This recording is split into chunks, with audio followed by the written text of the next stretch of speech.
He's not scared of the snake's deadly venom.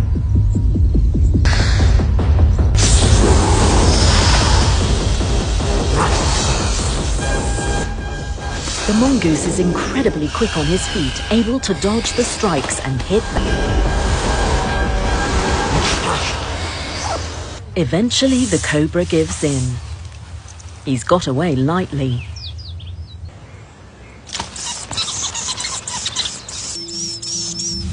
Cape cobra, the worst possible threat to the weavers. It's highly venomous and extremely hungry at this time of year.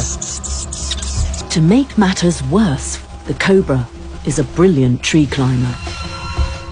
The weavers can sense the approaching menace, and tensions run high. There's nothing they can do to stop him. The cobra is getting dangerously close. Thankfully, the weavers are not alone.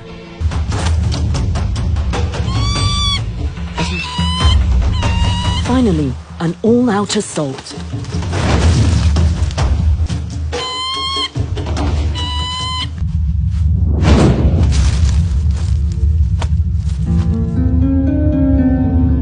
That's quite enough for the cobra.